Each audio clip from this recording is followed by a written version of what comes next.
നമസ്കാരം. വയനാട് ഫണ്ട് പിരിച്ചു മുക്കിയതിനു ശേഷം മുങ്ങി നടക്കുന്ന രണ്ടുപേരെ ഒരേ വേദിയിൽ കാണാനിടയായി. ഒരാൾ ഫണ്ട് മുക്കിയതുമായി ബന്ധപ്പെട്ട് കൃത്യമായിട്ടുള്ള വിവരങ്ങൾ മാധ്യമങ്ങൾക്ക് മുന്നിൽ പറയാൻ പറ്റാത്ത വ്യക്തിയും, മറ്റൊന്ന് 3 വീട് വാഗ്ദാനം ചെയ്തതിനു ശേഷം അതിനെ സംബന്ധിച്ച് ഒരക്ഷരം ഉരിയാടാതെ പതുങ്ങി നടക്കുന്ന വ്യക്തികളും ഒരേപോലെ ഒരേ വേദിയിൽ വന്നു. കാര്യം, ഒരാളുടെ ഗോഡ് ഫാദർ മറ്റൊരാളാകുമ്പോൾ സ്വാഭാവികമായി ചേരേണ്ടടുത്ത് തന്നെ ചെന്ന് ചേരും എന്ന് പറയുന്നത് ഇങ്ങനെയൊക്കെയാണ്.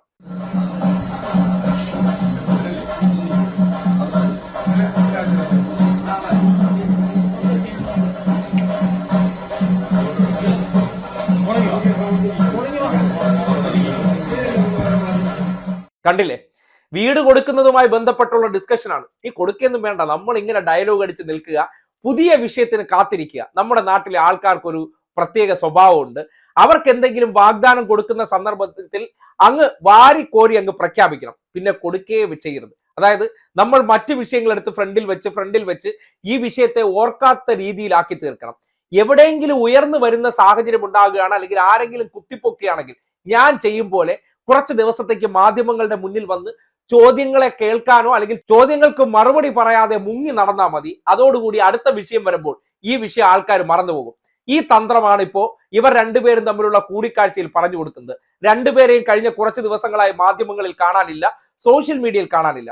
അതിൽ ഒരു കാര്യം സതീശന്റേതാണെങ്കിൽ എല്ലാ ദിവസവും മുടങ്ങാതെ 11 മണി കഥാപാത്രമാണ് മാധ്യമങ്ങളെ സംബന്ധിക്കുന്നിടത്തോളം സതീശൻ. അദ്ദേഹം കൃത്യമായിട്ട് പലതരത്തിലുള്ള വ്യാജ വിവാദങ്ങൾ തലേ ദിവസം ആർക്കെങ്കിലും അയച്ചു കൊടുക്കും. രാവിലെ മാധ്യമങ്ങൾ സംപ്രേഷണം ചെയ്യും. മാധ്യമങ്ങളിൽ വന്ന വാർത്ത എന്നുള്ള നിലയ്ക്ക് 11 മണി കഥാപാത്രമായിട്ട് അതിന്റെ വീഡിയോ ദൃശ്യമായിട്ട് സതീശൻ മാറാറുകയാണ് പതിവ്. ആ സതീശൻ ഈ വയനാട് ഫണ്ട് തട്ടിപ്പുമായി ബന്ധപ്പെട്ട വിഷയങ്ങൾ പുറത്തു വന്നതിന് ശേഷവും അതിനെ സംബന്ധിച്ചുള്ള ചോദ്യങ്ങൾ, അത് ഈ അടുത്ത ദിവസം മാതൃഭൂമി ചാനൽ ചർച്ചയിൽ രാജു നായർ ചെന്ന് കുടുങ്ങിക്കൊണ്ട് ഈ ചോദ്യം അഭിലാഷ് ഉന്നയിക്കുകയും അവിടെ കൈകെട്ടി ഉത്തരമില്ലാതെ വാ തുറക്കാതെ ഇരുന്ന ഒരു സംഭവവികാസം കൂടി വന്നപ്പോൾ ഇവരുടെ കയ്യിൽ കണക്കില്ല, ഇതുമായി ബന്ധപ്പെട്ട് ഒരു ട്രാൻസ്പാരൻസിയും ഇല്ല എന്ന് തിരിച്ചറിഞ്ഞ സന്ദർഭത്തിൽ ഇതുമായി ബന്ധപ്പെട്ട് വ്യാജ കണക്കുകൾ ഒപ്പിക്കാനുള്ള തത്രപ്പാടിലാണ്, ഓട്ടത്തിലാണ് സതീശൻ എന്നാണ് മനസ്സിലാക്കാൻ കഴിയുന്നത്. അതുപോലെ തന്നെ ആ സന്ദർഭത്തിൽ കഴിഞ്ഞ വർഷം ഈ വയനാട് ദുരന്തമുണ്ടായ സന്ദർഭത്തിൽ മുഖ്യമന്ത്രിയുടെ ദുരിതാശ്വാസ നിധി തനിക്ക് വിശ്വാസമില്ല, ആരും അതിൽ ഫണ്ട് കൊടുക്കരുത്, ഞാൻ എന്ന ഏറ്റവും വലിയ സത്യസന്ധനായിട്ടുള്ള വ്യക്തി 3 പേർക്ക് വീട് വെച്ച് കൊടുക്കും. ആർക്ക് കൊടുത്തു, എപ്പോ കൊടുത്തു, അവർക്ക് ഇഷ്ടമുള്ള സ്ഥലത്ത്, എന്റെ ആൾക്കാർ, എന്റെ കൺസ്ട്രക്ഷൻ, എന്റെ സാധനങ്ങൾ, ഒരു ചെറുവിരൽ അനക്കിയിട്ടില്ല. അതിനെ സംബന്ധിച്ചുള്ള ഒരു വിവരങ്ങളുമില്ല. ഇന്നിപ്പോ കൂടിയാലോചനയ്ക്ക് വന്നിരിക്കുകയാണ്. രണ്ടുപേരുടെ പരസ്പര ധാരണയിലെത്തി കള്ളങ്ങൾ അങ്ങോട്ടും ഇങ്ങോട്ടും പങ്കുവെച്ച് നാട്ടുകാരുടെ മുന്നിൽ വന്ന് ആധികാരികമായിട്ട് പച്ച കള്ളങ്ങൾ അങ്ങ് പറയാൻ 2 പേർക്കും കഴിവുണ്ട്. അതുകൊണ്ട് സമാന മനസ്കർ ഒരിടത്ത് വന്ന് ഒന്നിച്ചിരിക്കുകയാണ്. എന്തിന്?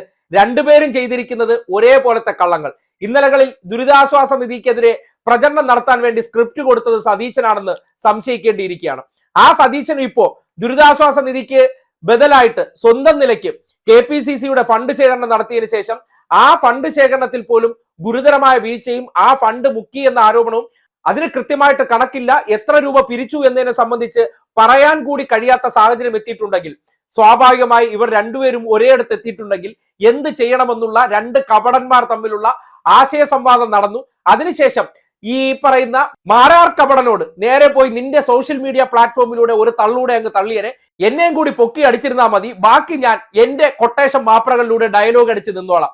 ഇതായിരിക്കണം ഇന്ന് അവിടെ നടന്നിട്ടുള്ള ചർച്ചയെന്ന് അനുമാനിക്കേണ്ടി വരികയാണ്. എന്തായാലും കഴിഞ്ഞ ദിവസം ഇദ്ദേഹം ഒരു വീഡിയോ അപ്ലോഡ് ചെയ്തു. 3-4 ദിവസമായി മാധ്യമങ്ങളുടെ മുന്നിൽ കണക്ക് കൃത്യമായി കൈവശമില്ലാത്തത് കൊണ്ട് മുങ്ങി നടക്കുന്ന സതീശൻ കഴിഞ്ഞ ദിവസം രാവിലെ ഒരു വീഡിയോ അപ്ലോഡ് ചെയ്തു. അതായത് കർക്കിടകം 1 ആയതുകൊണ്ട് ഗുരുവായൂരിൽ ദർശനത്തിന് പോകുന്ന ദൃശ്യമാണ്. ആ ദൃശ്യം അങ്ങോട്ട് പങ്കുവെച്ച ഉടനെ കോൺഗ്രസ്സുകാർ കയറി പൊങ്കാല ഇടാൻ തുടങ്ങിയപ്പോ പയ്യ മുക്കി ആ വീഡിയോ അങ്ങ് ഡിലീറ്റ് ചെയ്തതിനു ശേഷം അറിയാത്ത ഭാവത്തിൽ നടക്കുകയാണ്. എന്തായാലും 2 കപടന്മാർ വയനാട് ഒരു ദുരന്തമുണ്ടായ മേഖലയിൽ പോയി അവിടെ ജീവൻ നഷ്ടപ്പെട്ട മനുഷ്യരുടെ നെഞ്ചത്ത് ചവിട്ടി നിന്ന് നടത്തിയ പ്രഖ്യാപനങ്ങളിൽ ഫണ്ട് മുക്കിയും ഒപ്പം പ്രഖ്യാപിച്ച ആ വാഗ്ദാനത്തിൽ 1 ഇഞ്ച് അനങ്ങാതെ, അതിനെക്കുറിച്ച് ഒന്നും പറയാതെ, ആരെയാണ് കണ്ടെത്തേണ്ടതെന്നുള്ള ഒരു നീക്കവും നടത്താതെ ആ സന്ദർഭത്തിൽ ഹീറോയാകാൻ ഡയലോഗ് അടിച്ച 2 പേർ സമൂഹത്തിന്റെ മുന്നിൽ തുറന്നു കാട്ടപ്പെടുന്ന ഒരു സന്ദർഭമാണ്.